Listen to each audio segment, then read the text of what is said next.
When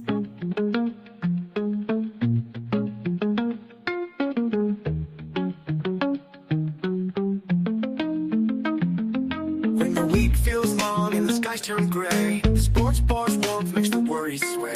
Ships half eaten, laughter fades in the air, but we hold on a moment, a treasure so rare. We'll laugh through the tears as the night unfolds, creating memories like stories retold. Ooh, ooh. Raise your glasses high, let's make a toast to friends and good vibes, that's what we love most. With games on the screen and snacks on the side, at the sports bar we gather, let the fun be our guide.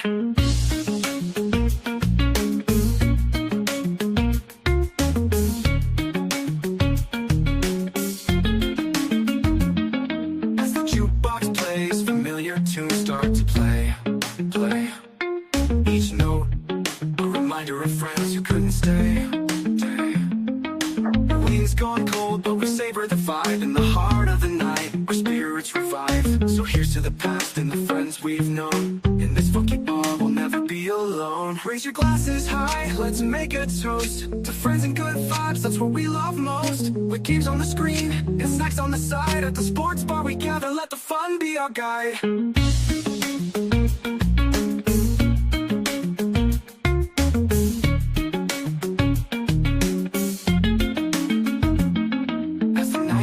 Out and the lights grow dim, we'll carry this joy through thick and thin.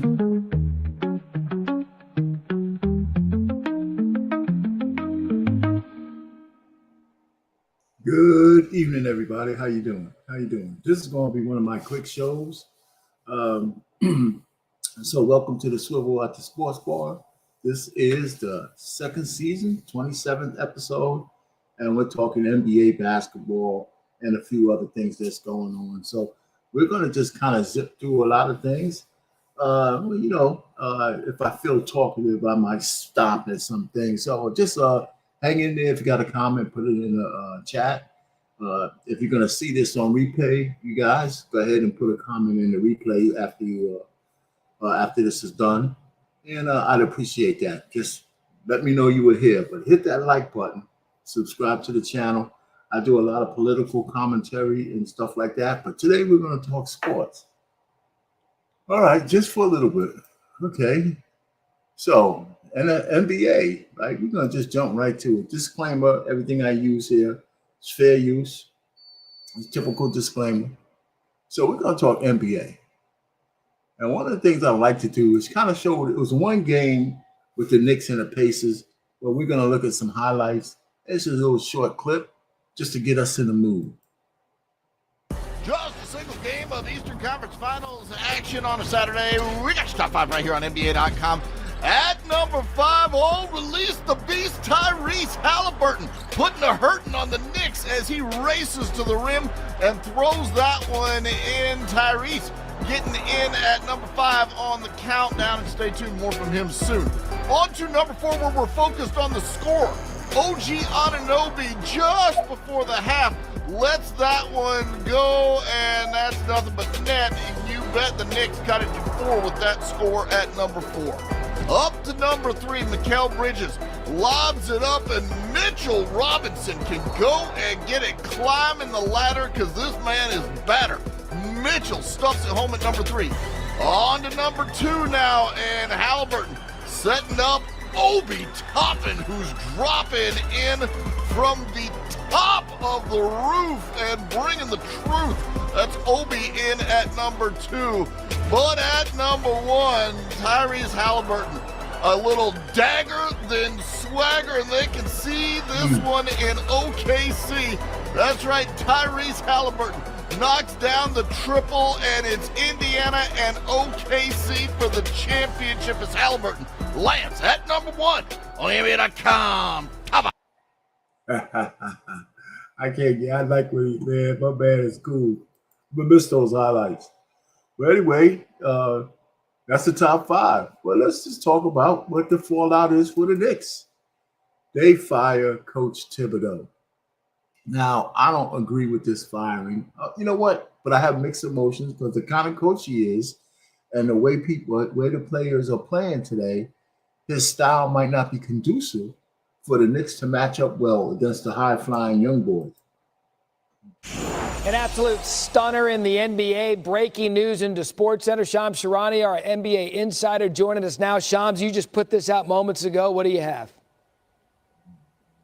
Tom Thibodeau has been relieved of his duties as head coach of the New York Knicks. Sources tell me after 5 seasons as head coach of the Knicks, Tom Thibodeau is out. He led them to 4 playoff appearances in 5 years as head coach. They went to the Eastern Conference Finals for the first time in 25 years. They won back-to-back 50-plus win seasons for the first time since the 1990s. But I'm told the Knicks believe that they need a new voice, someone that can take them to the next step of the organization's future, which they hope is an NBA championship. This is a team that obviously has talent. Jalen Brunson, Karl-Anthony Towns, Mikal Bridges, OG Anunoby. They feel like they need a new voice, and that's what the decision was made today by Knicks ownership. James Dolan, Leon Rose informed Tom Thibodeau today that he has been let go as head coach. All right, so Shams, I'm gonna break this down in a couple of segments because one, we talk about the patience and getting the Knicks over the hump. First time they've been to the Eastern Conference Finals in 25 years. That says to me that no one has been able to do it. You get so close by taking out the Celtics and working your way to the Eastern Conference Finals for the first time in 25 years. How is that not viewed enough by the organization to maybe give it another run? How did they come to the decision after the season they just had? The Knicks evaluated that based on what they feel Tom Thibodeau to be as their head coach, for whatever reason, that they need a new voice that can take them and be able to potentially make different adjustments, be able to provide a different perspective. We saw Tom Thibodeau late in this series against the Pacers start to go more to his bench, go 8-9 players deep. He went 9 players deep a couple of. See, now it's not just going deep. I was going to stay here too long. I think my analysis is that if you look at OKC, if you look at Minnesota, if you look at the Pacers, if you look at some of these teams, even the Celtics, even though they lost because my man Tatum got hurt too, their players are more fast-paced. They're not maybe not as great on defense, but OKC had the greatest defense this year. I think they were number 1. But if you look at their style of play, matchups matter in these championship. The Knicks are rugged, right? Tom Thibodeau is known as a guy who leans on his players. They practice like they're in a game, the whole 9 yards, right? So I just think that the matchups with the Pacers, I said this before when the series started, that the Knicks was a bad matchup, even though the Knicks won the regular season.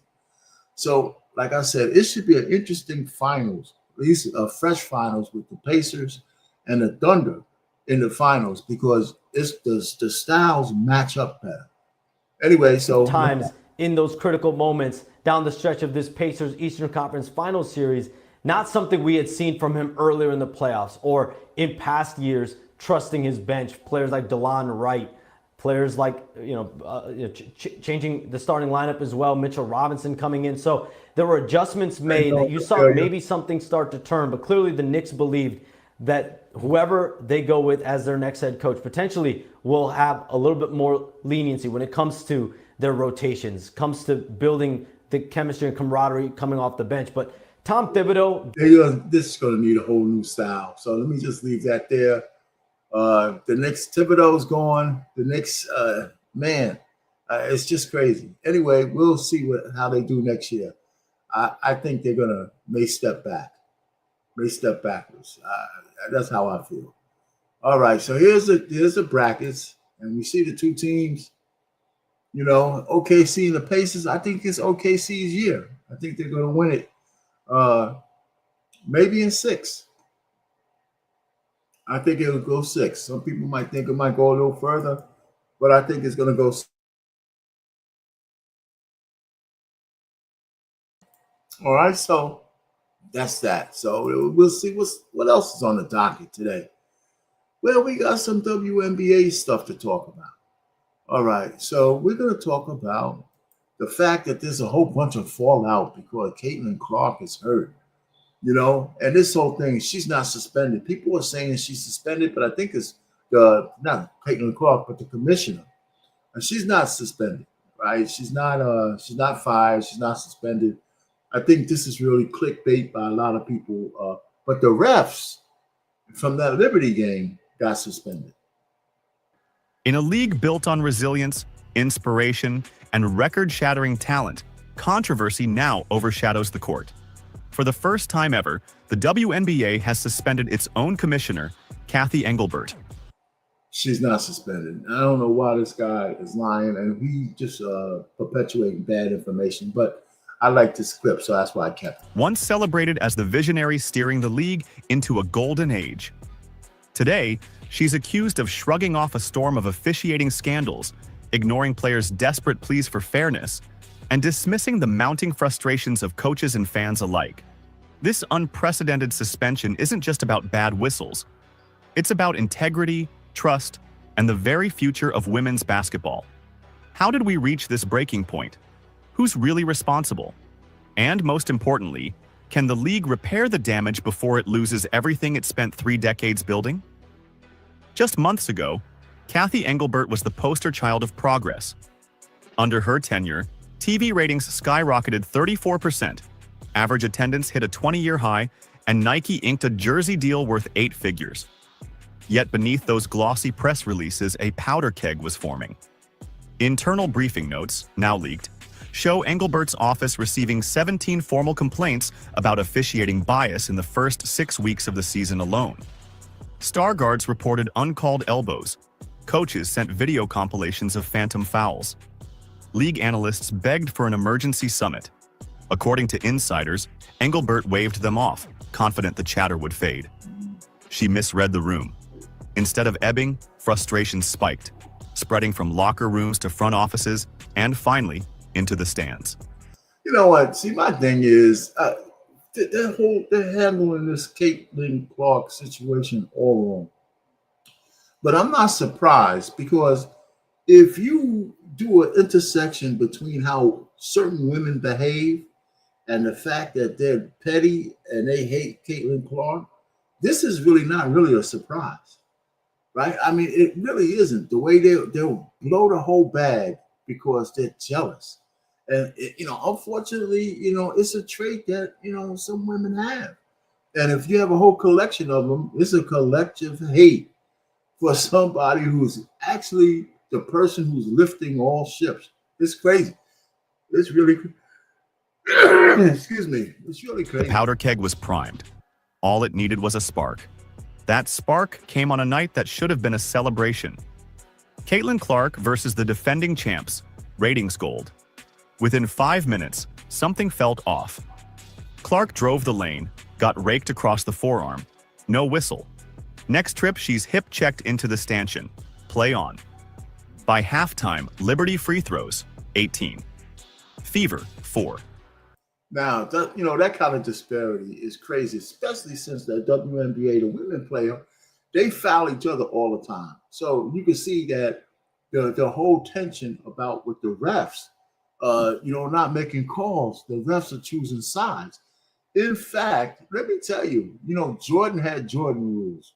Bird had Bird rules. Superstars have rules, right? Somehow you feel that they get away with, Duke had ref rules, right? Everybody said, oh, the Duke always had the refs on their side. Caitlin Clark should be being pampered instead, because of the cackling hands and the jealousy out there. The people and the women in the WNBA, including the management, is choosing sides because they don't want to have all these upset, bitter, chicks who, will pout for the rest of the season. Anyway, you get the point. The refs of this game, I believe, were suspended. Okay, so that's that.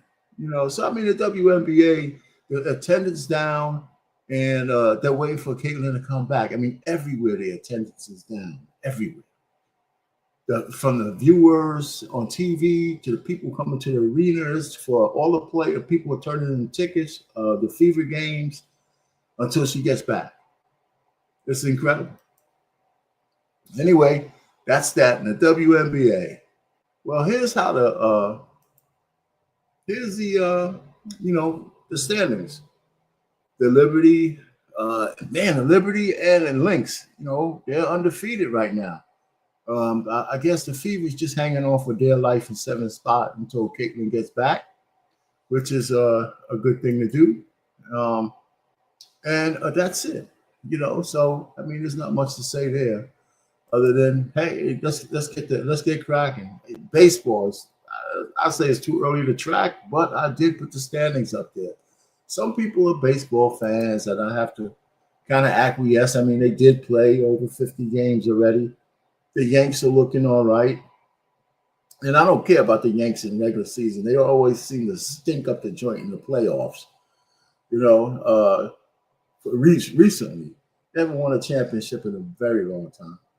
The Mets are in first place, but, at least their team is, not the stinking Mets they used to be.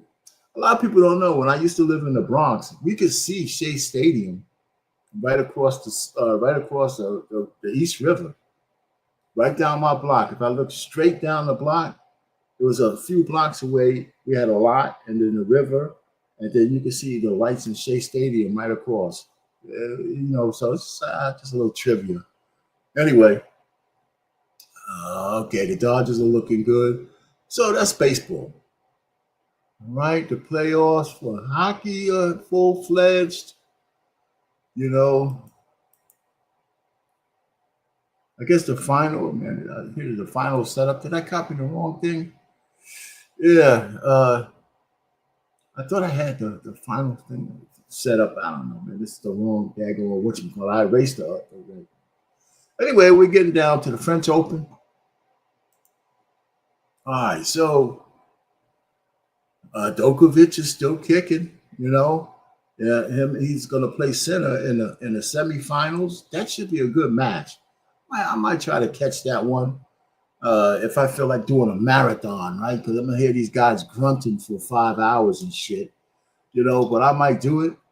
And then, of course, the women's, I don't know this Boyson, but Coco Gauff is still alive, That was a big match, tennis match against Madison Keys. That wasn't an easy one. Well, it looks easy in the second 2 sets, but Madison won the first set. And Coco Gauff had to pay to come back to win. So that's something. So I'm looking forward to that. I'll probably have to find a way to get up early to see the French Open. There's 6 hours, that difference in time. But the semifinals are tomorrow, of course, for the women's, and I think the men's are on Friday. So listen, French Open is in full swing. So I like the slams. The slams are good. Shea, SGA, he's in Hall of Fame territory. I mean, he's early in his career, but he's done something that only 5 guys have done before him, and they're all first ballot super Hall of Famers, right? He won the scoring championship, he won the MVP, and he made it to the finals, right? That's it. I think Steph won his finals. Of course, Allen Iverson didn't.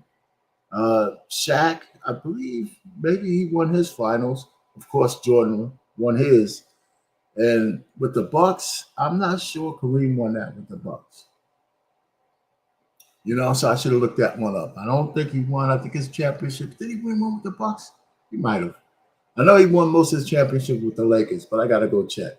But so SGA is in real territory. Real territory. And good for him. We'll see what he does in this championship series coming up. I'm kind of excited. I think it starts tomorrow. So NBA is coming down to the home stretch. All right. So I really am kicking myself for being such a bad dude for posting this. But Travis Hunter, of course, is getting ragged for marrying the chick he married.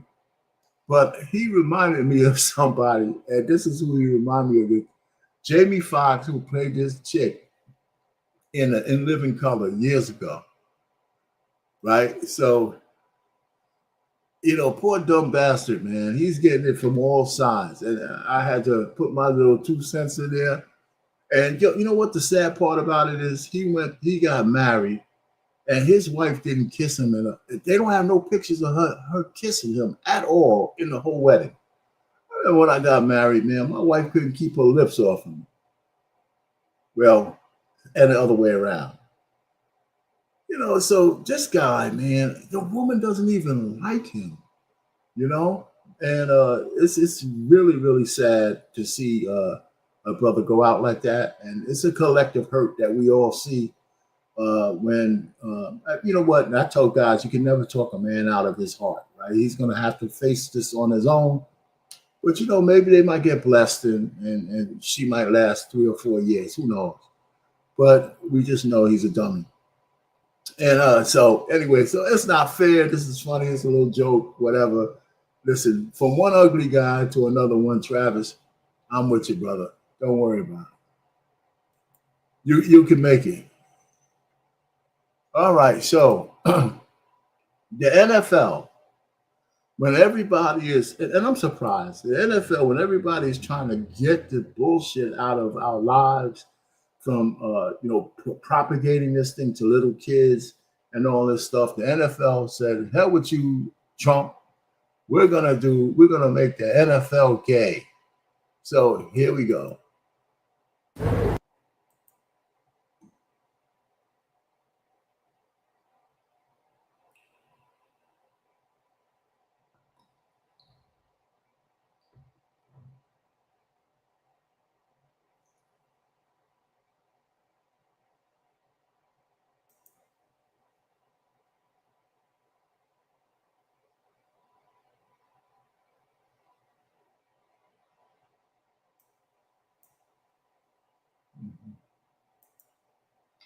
And they talk about donate. So Des Bryant took upon himself to say, wait a minute now. Football is gay. Football is queer. Football is transgender. These are wild statements to make. Excuse my silliness. I'm going to proudly tell my boys football is one of these things. No, I'm not. I have nothing against gays, but this is far from right. You know, so he Des Bryant speaking out. You know, okay, the gay players in the NFL, there's gay players in the NFL. He acknowledges that. But forcing it on people in people's faces, especially children, can send the wrong message. Football is a real community. Like the gay community, imagine telling gays they have to advocate for straight people. That probably would be a problem. Right? So this is the opposite, right? And so he has a point, a big point. And well, you know what? It is what it is. You know, I mean, you can live and let live in your own backyard, but forcing it down other people's throats is the issue that everybody has. All right, so this is, I guess, man, this is okay. Here's another cautionary tale: the big dummy. The man with no sexual governor whatsoever, having sex with the most ratchet women that you could find, and thinking that you're going to get out of this life unscathed, and then you know he ruins his basketball career, right? Because now he's being accused of sexual assault, which is probably a lie, you know, but it doesn't matter anymore. Zion Williamson, you see the accusation that has been leveled against him. A former girl that he was involved with is saying that he raped and assaulted her. I believe it was 2020. I spoke about it a little bit early on the show. Listen, I don't know what the hell has happened. I don't know what's going on. I wasn't an eyewitness. I know I can't speak to it. I just think that the times that we're living in, when somebody can make an accusation, I find myself saying to the guilty, I hope they throw your ass under the jail. To those who are innocent and being lied upon, it's sad because the presumption of guilt in this day and age, advent of social media and beyond, is going to be attached to you. What are your thoughts about that? As a legal mind, as a journalist as well, what are your thoughts about that? Well, first of all, I look at a situation like this, and again, you said it. We're just finding out about this. We don't know all the details. But the moment I looked at it, I think it's important to say, first of all, it's a civil case. This is not a criminal case. This is someone filing a complaint, making an allegation. I think the first thing I look at in these situations, and Stephen A, we see them more and more these days, was this a consensual relationship that in some way didn't go the way one party or another planned? Or was this a situation where there were elements of assault? And to me, it goes like this. The first thing, and you mentioned it, because the times we live in, I wouldn't be surprised to see an NBA investigation into this. They're going to follow what's happening. And in some ways, No that's going to question. follow Zion no matter how it plays out. The second thing, though, and I think the more pressing thing for him is this legal process. I think there is a playbook we've seen sometimes with folks who say when these accusations come, they're false, they're baseless. I understand that. That's essentially what Zion Williamson's people are saying. But I think what's going to be really important for him is to make sure that in this case, that if it's completely false and completely baseless, then he's going to need to make sure he is saying that specifically and not just saying this person is lying. I think what we've learned more and more nowadays is conduct that people have when one person thinks it's one thing, somebody else thinks it's something else. It can be used in these kinds of cases to be real assault.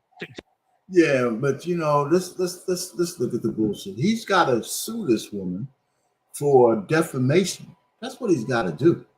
He can't just say that it's not true. He's got to sue her for putting this suit against him in the first place.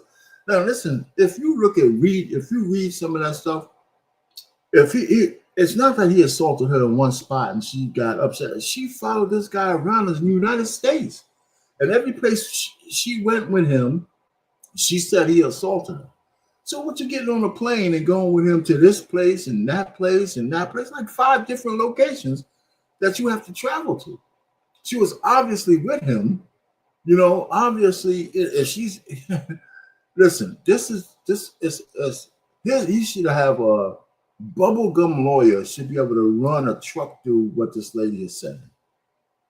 To tell you the truth. Now he's an idiot though, and that's going to be to see the fact that he's an idiot is going to play against him. And then he's got the prostitute, porn star, alleged porn star chick who is trying to jump on the bandwagon, and she's going to try to file a lawsuit too. And everybody knows she's lying, you know. So the whole point really is he's an idiot.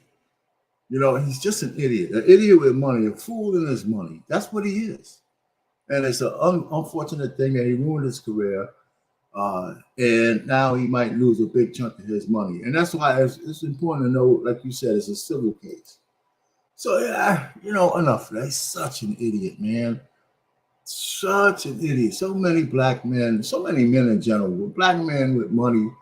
I mean, with all the women, even at your level and above, who you could drive with, you got the most ratchet looking women that you could possibly find because you're an idiot. All right, so even though none of my fellas came up, I had some questions that I was gonna, answer myself.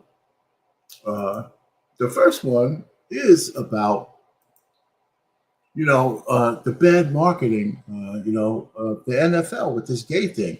Now, the NFL is so much stronger than what Bud Light was, right? Because men are not going to boycott the NFL because of this transgender thing. It's hard for the fans just don't leave the NFL, and they know. But Des Bryant, I believe, is absolutely correct the way he spoke out. And they should have some more men speak it out. Not that it's going to make a difference. This is supposed to be Pride Month and all that kind of stuff. But there's a big backlash against the Rainbow Alphabet Mafia for the dastardly deeds that they do with children, but promoting this shit to children, and getting school boards and all this kind of stuff. I don't know how they got so much power, Hollywood and all this shit. Now the NFL, betrayed all the masculine men that actually pay good money to see them for like these so-called 1%ers. I would like to say it's a huge mistake, but as soon as the football's kicked off, nobody's going to give a shit about this.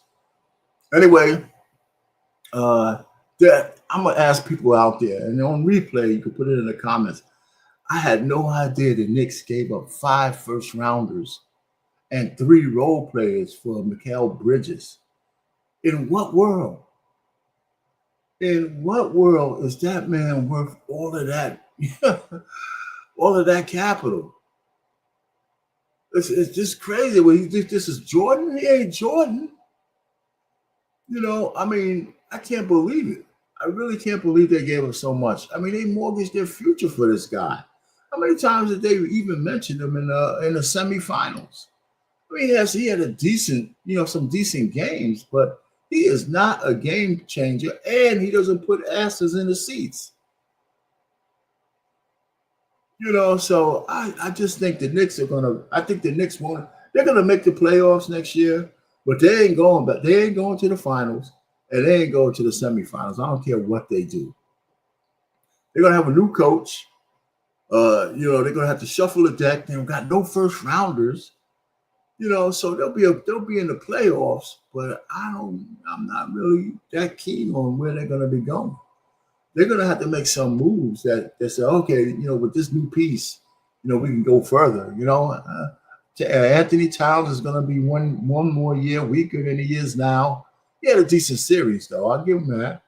But is he clutch? You know what I'm saying?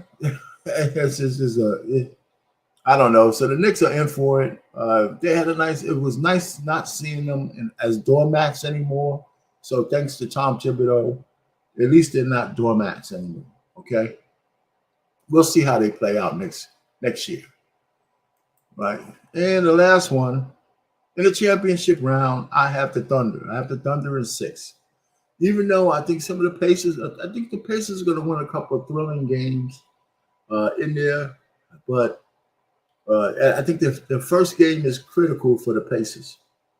If they want a chance to win this series, they got to win one, of course, in the Thunder. They got to win one of the first two. Because I think as the series goes on, the Thunder will get stronger. And I'm not so sure the same is going to be true with the Pacers. Okay? That's just me speaking. So there you go. There you have it. You see? All right. Okay. What else we have? All right, boxing. I saw the highlights of this Plant against Jose fight. Plant lost the fight clearly, but it was a split decision. He should have lost by a unanimous decision. And, of course, some upcoming fights. So, really, that's it for tonight. This is a short show. That's cool. I got a couple things to do. And I just wanted to make sure I got this in, Anyway, so that's that for that. So boxing, there's not a lot of boxing fans. Anyway, like, share, and subscribe. If you pass through, hit the like button.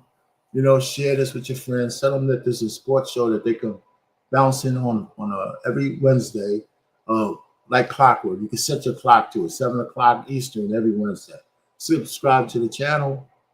Join the chat when you come in. And, of course, comment on the replay, which is fine. Anyway, so there you have it. We're done with the show. I appreciate it. And my final thoughts is you know what? I'm gonna try to catch every NBA game in the finals.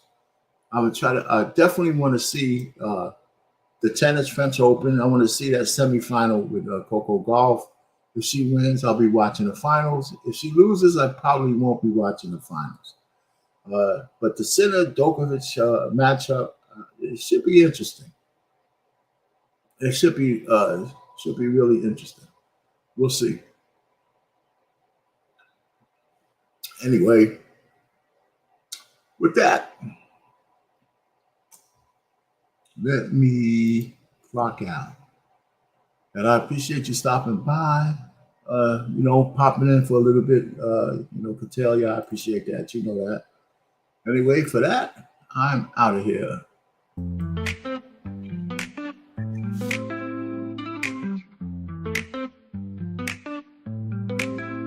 Grab your friends, it's time to play. Join the fun, we're here all day. Watch the game with drinks in hand.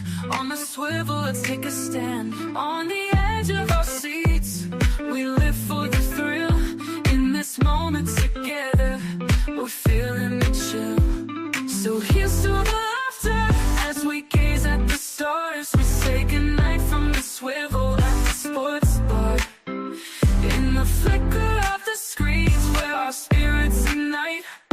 Let's cherish this time as we fade into light.